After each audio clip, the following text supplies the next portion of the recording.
$20 from you, and you can still keep on, and you're not even missing that money. You're not mad about the money, you're mad about the principle. And so you're mad about the whole thing that they took the money from you. That's all it is. You're mad about the situation. You're not mad about the amount.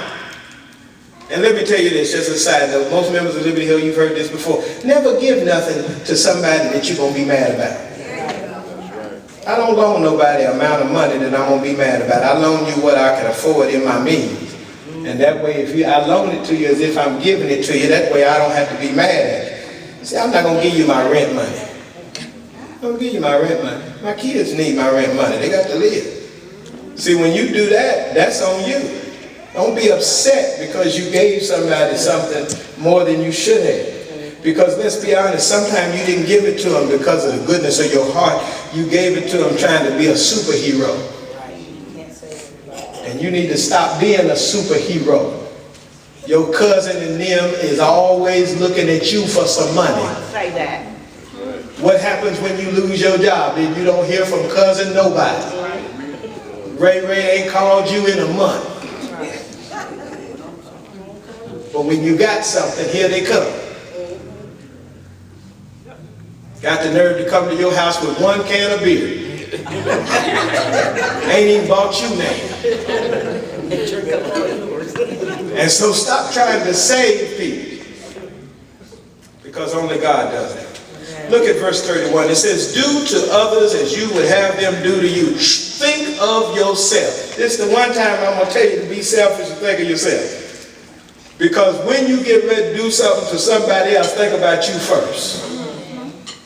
And think about how you want to be treated and then treat them like you want to be treated. Think about yourself. Don't treat nobody less than you want to be treated. Give them the same love and peace and joy that you want somebody to give to you. Give them the same instruction. Give them the same kindness. Give them like you want to be given. Forgive them like you want to be forgiven. Because the same measure you head their way is the same measure coming back to you. But then here, let me tell you what the women say when they go to the nail shop to get their nails done. You ready? It says, if you love those who love you, what credit is that to you? Even sinners love those who love them.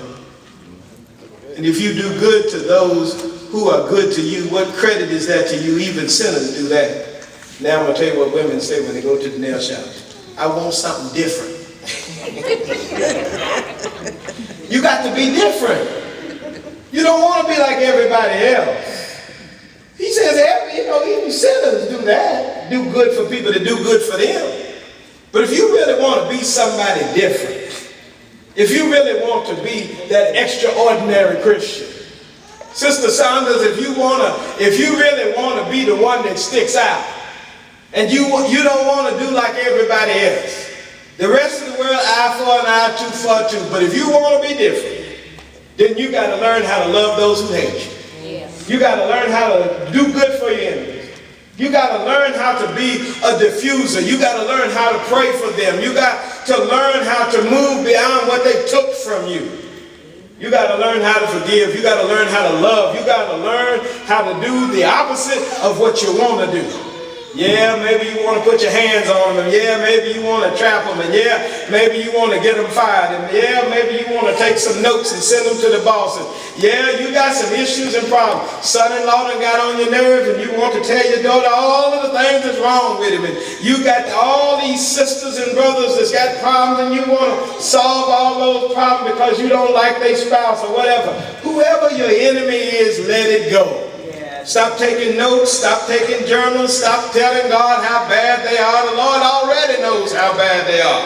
What you want to tell the Lord is how bad you've been. In other words, I'm going to look at myself before I look at them.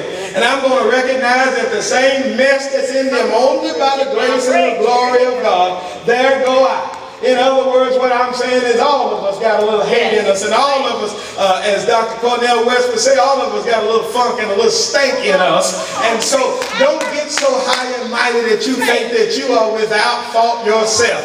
All of us got a little evil in us, and we are somebody's enemy. And so we ought to thank God that he saved us from our nasty self. And now that he has saved you, don't think that he can't save somebody else, because God's power is powerful enough to go to the highest mountain and to the lowest valley, and he can still forgive us and love us and take care of us. He put his arms around us and put us up out of the dirt and the muck and the mire and clay. And so we ought to thank God for what he's done for us, and what he's done for us he can do for somebody else. And so today we ought to love our enemies and do good for them, because you want somebody to do good for you. As a matter of fact, in the darkest day of your life, there is a man named Jesus who did something good for you. The Bible says that yet while we were sinners, he died for us. He allowed his blood to be shed because we were an enemy to faith. We were an enemy to God. We were an enemy to the way of God, to the will of God. And yet he sent his son. He sent himself to bleed for us and to be a sacrifice. And today we recognize, in spite of all that they did to him, they put a crown of thorns on his head. They pierced him in his side. They hung him on a cross. He still hung, bled, and died. The songwriter said that he did not come down from the cross. He could have come down to save himself, but he did not come down for me. He did not come down from the cross for me. He died on the cross for a propitiation, for a placeholder for us to fill in the gap for us. And then when he died, they thought it was all over. They thought, oh, finally, the message that he preaches God.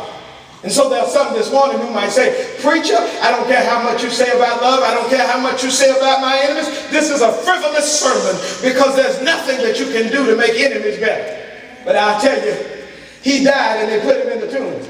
And there's some today who might think that this is a dead idea. But all you've got to do is wait for it. Yes. And all you've got to do is wait for it. It may not seem like you're getting the fruit out of what you've been doing. Maybe you've been loving your enemy and you say, nothing has happened. They still hate me just like they always have. Wait for it. See, he stayed in the tomb one day. Wait for it. So there are going to be people who are saying, why are they still like that? I'm trying to love them, Pastor. I've given them my coat and my cloak too. Wait for it. He stayed there 2 days. Wait for it. Sometimes it's not going to seem like things are going on. You're not going to see any rustling. You're not going to hear any movement. You may not think that things are working, but keep on loving anyway. Wait for it. He stayed there a 3rd day. And so the Bible lets us know that he was there in that tomb for 3 days and 3 nights. And sometimes we're going to have some 3-day and 3-night experiences whereby it seems like what we're doing isn't working, but wait for it. Because as you know him in the fellowship of his suffering, we know that early one morning he got up, and we know him in the power of his resurrection. And so one day when you least expect it, the Lord will touch your enemies and change their heart and turn them around and make them what they ought to be. But you've got to keep on doing what you're doing. Love your enemies. Do good for them. Pray for them. Be different than everybody.